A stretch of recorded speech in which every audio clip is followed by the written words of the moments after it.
Κρύφτο, σε παρακαλώ, φοβάμαι μην μπλέξει με Λίνα. Όχι, εσύ φοβάσαι να μην μπλέξεις. Γιατί αυτό το μετάγιο που γράφει Βρούσκο είναι δική σου πατέντα.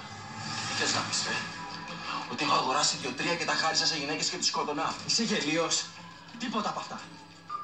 Καταρχάς δεν ξέρουμε αν αυτό το πτώμα είναι γυναίκα ή άντρας. Λοιπόν, αυτό εδώ το κρατάω εγώ. Δεν είδαμε ποτέ τίποτα. Τσιμουδιά. Άντε, τράβα να δεις αν η Μελίνα του χωράει ακόμα. Να σου πω, υπάρχει περίπτωση να έχει έρθει η Μελίνα κάμια βόλτα από εδώ όταν σκάβανε και της έπεσε κατά λάθος στα χώματα.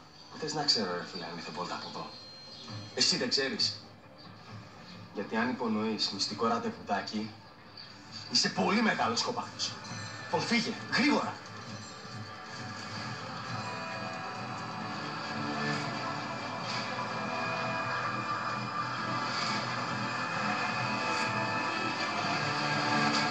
Μια αστυνομία, σε Χριστιανακάκης.